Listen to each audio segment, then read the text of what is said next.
Bienvenidos a este nuevo Cabrera Coffee, nueva semana, nuevo tema. En esta oportunidad estaremos hablando sobre sobre una organización que tiene como principio principal prevenir y detectar prácticas relacionadas con el lavado de activos. Específicamente les hablo sobre la UIAF. Para esta conversación nos acompaña Marixa Rodríguez, ella es consultora experta en sistemas de administración de riesgos, y Oscar Montoya, nuestro director del área de auditoría. Bienvenido. Hola Luisa, buenos días, ¿cómo estás? Muy bien, excelente. Oscar, ¿cómo vamos en esta mañana? Vamos muy bien y con ganas de hablar de este tema que es muy interesante y más como lo esperamos abordar y es, sí, darle un papel muy importante a la UIAF. ¿Por qué se volvió tan interesante ver la UIAF, conocer de la UIAF, pero también como nosotros, como revisores fiscales, como auditores, eh, debemos cumplir una serie de deberes formales para poder garantizar esa adecuada conexión con la UIAF? Exacto, esa va a ser la intención de esta mañana. Vamos a estar conversando sobre la UIA, pero no solamente desde el plano eh, como qué es esta organización o cómo funciona, sino también cuál es el aporte y por qué es tan importante y tan esencial para el ejercicio de la revisoría fiscal y para el ejercicio contable en Colombia. Entonces empecemos primero explicando qué es. Marixa, cuéntanos exactamente de qué se trata esta organización. Claro que sí, Luisa. Mira, la UIAF es una unidad, literalmente, de información y análisis financiero.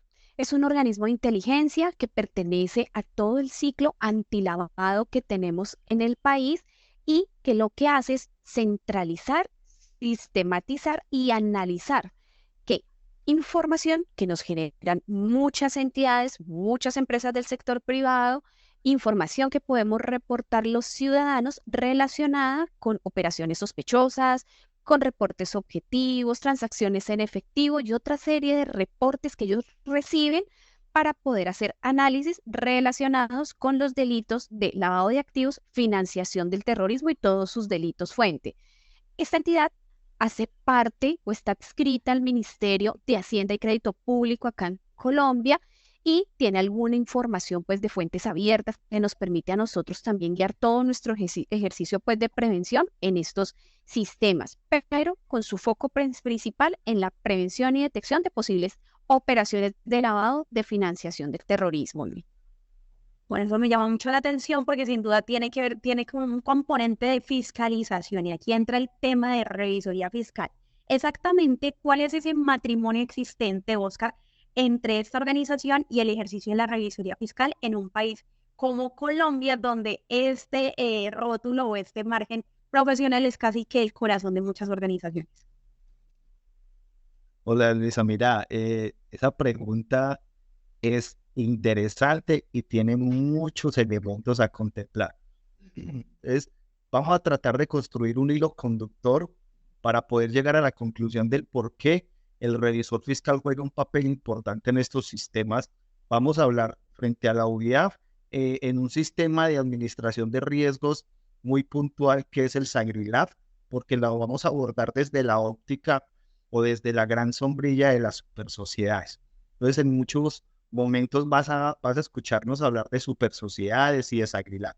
Entonces, lo primero es, como revisor fiscal, lo primero que debo garantizar es que como contador público, ¿cuál es mi responsabilidad social como profesional de la contabilidad, de la contaduría pública? Y eso lo encontramos en la ley 43 del 90, en donde el contador público no solo está llamado a proporcionar información que debe ser útil para satisfacer las necesidades de la empresa a la cual le prestan los servicios, sino que también es responsable de buscar satisfacer las necesidades de una sociedad. Entonces, por eso que hablamos de los diferentes usuarios de información o stakeholders, no solo los dueños, sus empleados, sino eventualmente proveedores, un posible inversionista, el Estado, como lo vamos a ver a través de un regulador como la Superintendencia de Sociedades, también necesita información que es provista eh, de la información financiera por parte del contador público. Entonces, eso nos lleva a que esa información financiera debe poder garantizar que cumple con el atributo de útil para la toma de decisiones. Ya viéndolo desde el punto de vista del revisor fiscal, oye, ese revisor fiscal cumple un papel tan importante que brinda confianza a sus usuarios de información. Es por eso que somos una de las pocas profesiones, como por no decir que el contador y los notarios, los que pueden dar fe pública. Entonces, a través de esa fe pública le estamos dando a los usuarios de información, suministrándoles confianza para la inversión, para el ahorro, para el crédito y cualquier otro tipo de actividades similares. Pero para poder desarrollar eso, debemos seguirnos con el código de ética. Y ese código de ética exige que este profesional, en este caso el contador, cumpla con 5 principios fundamentales. Y es la objetividad en el desarrollo de su trabajo, el comportamiento profesional, su integridad, obviamente la confidencialidad y por último lo que tenga que ver con la competencia y la diligencia profesional. Entonces, frente a los sistemas, frente a los riesgos de lavado de activos y la financiación del terrorismo, y ahí vamos empezando a construir el hilo, es el responsable de realizar una adecuada evaluación en virtud del cumplimiento de sus funciones contenidas en el artículo 207 del Código de Comercio, pero también si en el desarrollo de estas identifica alguna situación que es propensa al lavado de activos o a la financiación del terrorismo, es responsable de realizar la debida denuncia. Aquí es una cosa muy importante y es que debemos aclarar de que el revisor fiscal no es el que va a identificar el fraude. No, no lo va a calificar.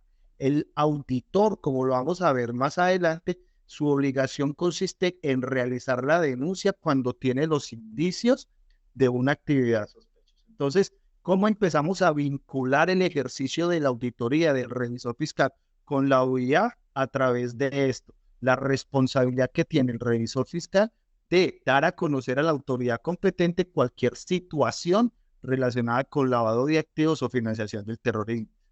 Y me faltaba una última parte, con el financiamiento de la proliferación de armas de destrucción masiva.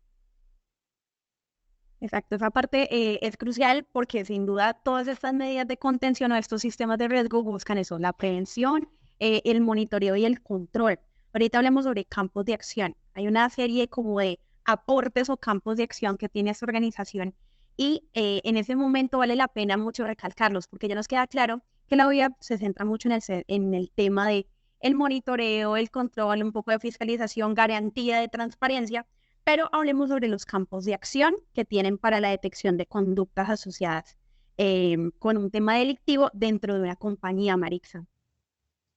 Ok, mira, dentro de las compañías tenemos allí un aporte importante y es poderle suministrar también a esta entidad esos elementos mínimos para que ellos puedan hacer esos análisis. Y esos elementos mínimos, ¿qué son? Los reportes de operaciones.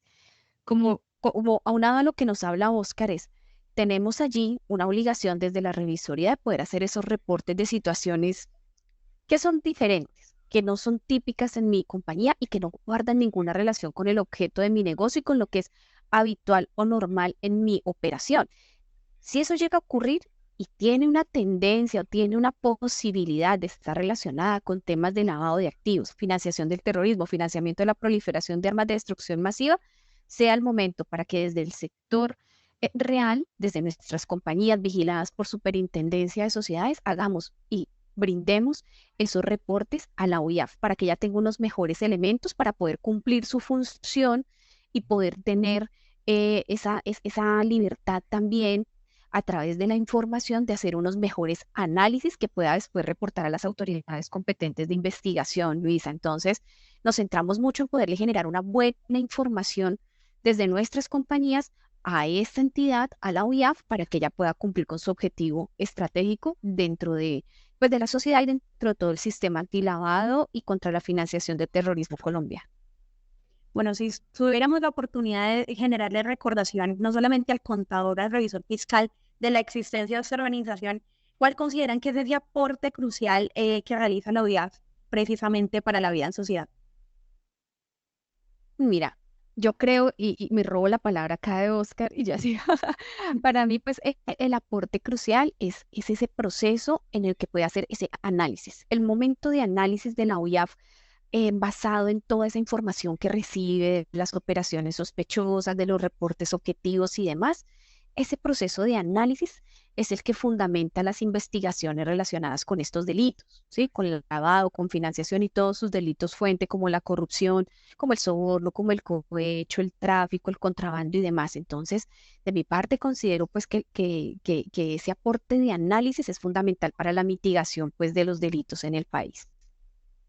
Sí, completamente de acuerdo, Maritza. Y complemento con algo que es como un esquema gráfico que ahí sí yo me disculpo de antemano porque esto es producto de un muy buen regalo que me dio Maritza hace un par de días y es en qué momento o en qué momento sí podríamos hablar específicamente interviene la OIA.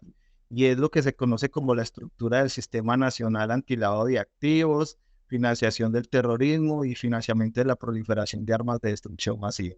Entonces hay un primer gran momento que es la prevención. ¿Y quiénes intervienen en esa prevención? Los supervisores. ¿Quiénes son esos supervisores? Las diferentes superintendencias, como por ejemplo la financiera, la de sociedades, de economía solidaria, que son los responsables de definir las políticas, los lineamientos, para que entre en acción un segundo actor en la fase de la detección. Entonces aquí cobra mucha lógica todo lo que nos explica Maritza. Y ese actor es la UBIAF. ¿A través de qué? A través de la recopilación de información, de la interpretación de la información, para que con base en esto entre un tercer actor son los responsables de la investigación. Allí quienes entrarían, la Fiscalía General de la Nación, la policía, quienes son los responsables del análisis de las pruebas, para que después se le dé traslado a la última fase, que es la de judicialización y persecución de activos. Eso se hace a través de la rama judicial y es cuando se definen las condenas y las eventuales extinciones del dominio. Bueno, esa parte me llama mucho la atención porque sin duda es un proceso no solamente de acompañamiento o de información, sino también de buscar precisamente, no sé, la resolución de ese conflicto, la resolución por vía judicial de esa controversia. Ahorita hablemos ya para ir cerrando este Cabrera Coffee que considero que ha sido un poco breve, pero muy útil para todas las personas que empiezan a familiarizarse con este tipo de entidades. Hablemos sobre el ejercicio profesional. ¿Cuál es el espacio de ejercicio profesional para un contador cuando ya decide tomar parte de estos sistemas de prevención? Excelente pregunta, Luisa. Y aquí yo me voy a centrar en un cuerpo normativo que nos regula a nosotros en el ejercicio de las auditorías de Colombia, que son las normas internacionales de auditoría. Ya hablábamos de un primer gran momento, una norma reguladora que es el Código de Ética cuando hablamos de los 5 principios fundamentales. Ahora, este auditor, este revisor fiscal, para cumplir a cabalidad con esta tarea encomendada, que es volverse un evaluador de la eficacia y la efectividad de estos sistemas de riesgo, como el sistema para la prevención del lavado de activos, financiación del terrorismo y la proliferación de armas de destrucción masiva, tiene que desarrollar su trabajo con base en una metodología. Entonces, hay una serie de normas internacionales que nos van a ir dando, nos van a ir marcando la pauta para tal fin, que son las que van a marcar la línea de acción del ejercicio profesional. Entonces, la primera es lo que se conoce como la norma internacional de auditoría 240, que habla sobre las responsabilidades del auditor en relación con el fraude en una auditoría de estados financieros.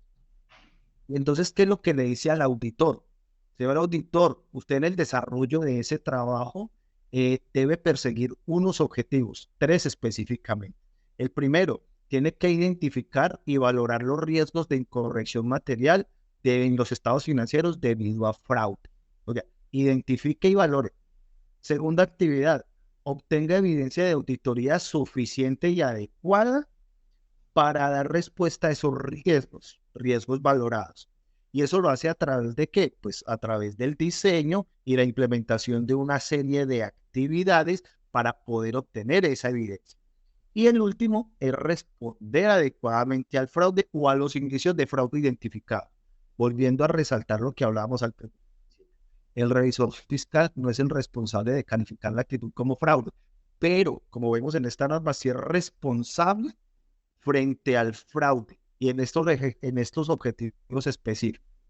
Ahora bien, viene una situación muy importante y es que frente al fraude en estos estados financieros hay dos grandes, digamos que tipos de fraude. El primero, el fraude por información financiera fraudulenta. Entonces, cuando hablamos que hay reconocimiento de ingresos cuando no hay lugar a hacerlo, o hay una sobreestimación de los pasivos o de los gastos, cuando no hay un fundamento lógico para reconocerlos. Y el otro tipo de fraude es el que se deriva de una apropiación indebida de los activos. Entonces es cuando hay una sustracción indebida de inventario en empresas que manejan productos de tamaño pequeño, de mucho valor. Entonces esos son los dos tipos de fraude que entra a evaluar ese auditor. Y para poder llegar a eso, ya que estamos metiéndonos con el fraude, ahí el auditor tiene que establecer un plan de acción para evaluar eficientemente esos factores de riesgo. Y ahorita sí vamos a hablar puntualmente de los que tienen que ver con lavado de activos y la financiación del terrorismo. ¿Y cuáles son esos factores de riesgo? Sus diferentes contrapartes, sus clientes, sus proveedores, sus accionistas, sus empleados. Igualmente tiene que evaluar esos canales de distribución, el producto, el origen, las operaciones y sobre todo el manejo del efectivo. Una segunda norma que tiene que ver con el ejercicio profesional es la NIA 250 y esa me habla sobre la consideración de otras disposiciones legales y reglamentarias en la auditoría de esos estados financieros. Entonces, ¿qué es lo que me dice? Señor auditor, usted tiene que dar cumplimiento a esas otras disposiciones cuyo incumplimiento con la no satisfacción, la no obtener la información suficiente para satisfacerse sobre su cumplimiento, puede derivar en situaciones que afectan la información financiera. Un ejemplo que es lo que nos está pasando con la Superintendencia de Sociedades. Desde hace bastante tiempo y en estos días han salido un par de pliegos de cargos en donde la Superintendencia de Sociedades se los ha emitido a entidades porque ha encontrado algún tipo de falencia en la implementación y funcionamiento de este sistema de riesgos denominados Aguilar. Y los pliegos de cargos van acompañados de una sanción de carácter económico.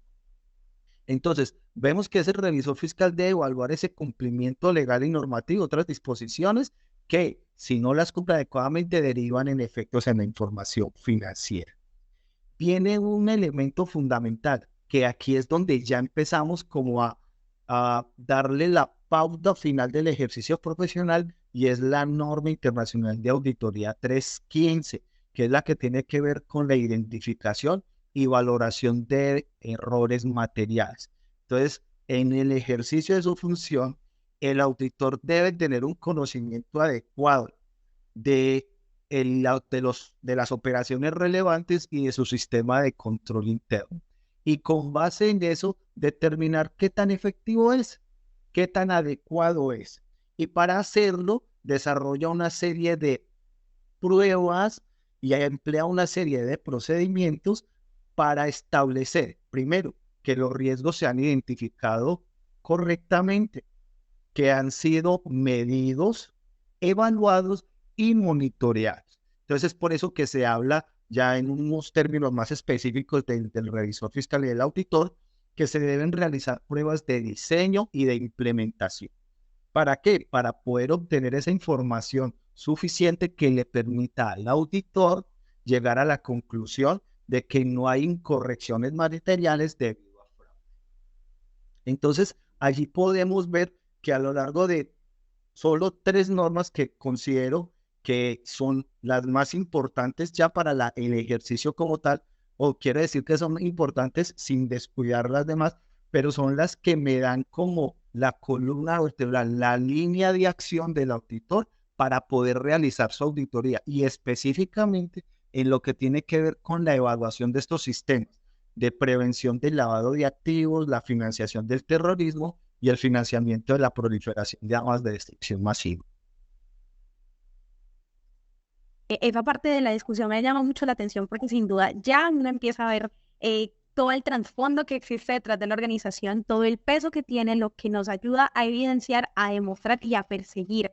Entonces, yo quiero hacer un ejercicio rápidamente ya para terminar ese Cabrera Closing, y es, supongamos un ciudadano de a pie, se encontró con esta unidad y quiere familiarizarse un poco más con esta información. Es una información que puede acceder fácilmente o requiere de algún tipo de acompañamiento profesional, o qué debe hacer ese ciudadano para empezar a entender la existencia de este tipo de organizaciones.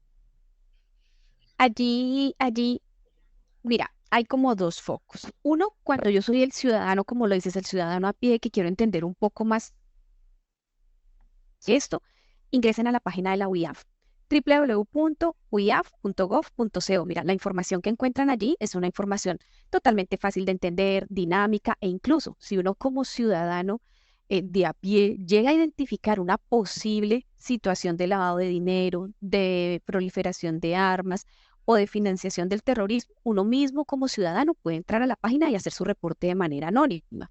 Eso ayuda y da más elementos a la UIAF. Pero hay otro foco que sí ya es más profesional, que es donde yo ya estoy en el ejercicio como tal.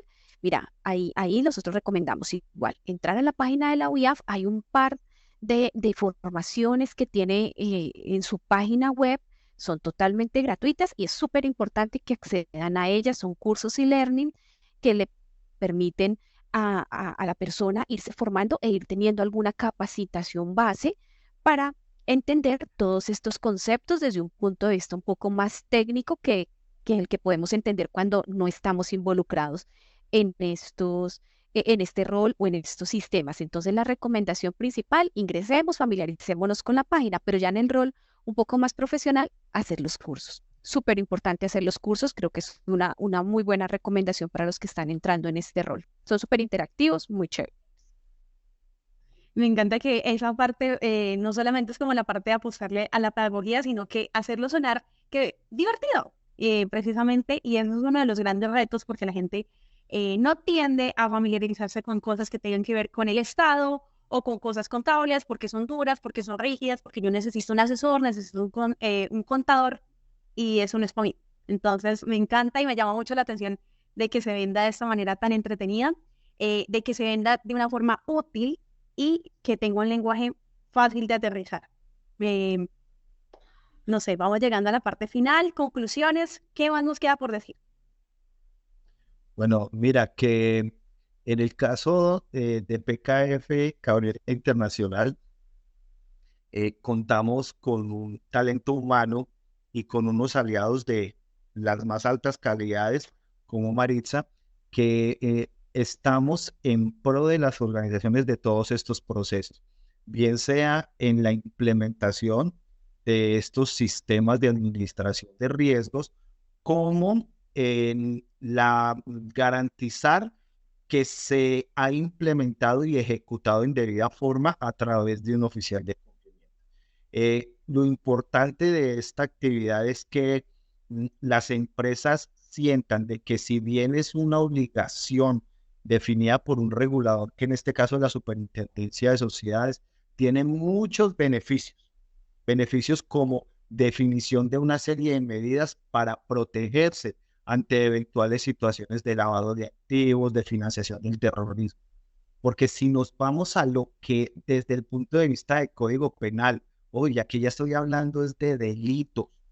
Estas dos, que son el lavado de activos y la financiación del terrorismo, puntualmente, que están consagradas en el artículo 323, lo de lavado de activos, y financiación del terrorismo, el 345 de ese Código Penal, y que en estos códigos definen penas privativas de libertad y sanciones económicas, llega uno a la conclusión de que si no le pone cuidado y no tiene un proceso de conocimiento de la otra parte, de una manera correcta, lo que se conoce hacer un proceso de debida diligencia o debida diligencia intensificada, estaríamos muy propensos en caer en la cadena del delito, porque vemos cosas como que en el lavado de activos no solo tiene la pena el que cometió el ilícito, por ejemplo, el que vendió droga, el que chuzó un tubo del oleoducto y robó producto, no, sino también quienes colaboren en darle la apariencia de legalidad, o sea, el que los guardaron, el que prestó su cuenta bancaria. Entonces, en la medida en que se conozcan, se digieran estos elementos, vamos a poder tomar más conciencia y vamos a estar más prevenidos sobre estos tres tipos de delitos. Exactamente. Bueno, esas son algunas de las conclusiones que deja nuestro Cabrera Coffee del día de hoy. Muchísimas gracias a todos por acompañarnos al otro lado de la pantalla. Un viernes más, cumpliendo con nuestra cita de todas las mañanas. Cabrera Coffee, su espacio PKF. A Oscar y a Marixa, muchísimas gracias y reiteramos nuestra invitación próxima semana con un nuevo tema. Muchas gracias a ti, Luisa. Muchas gracias. Marisa, a ti también. Gracias, Luisa, Oscar. Muchas gracias. Un abrazo. Gloria, muchas gracias a todos. Que estén muy bien.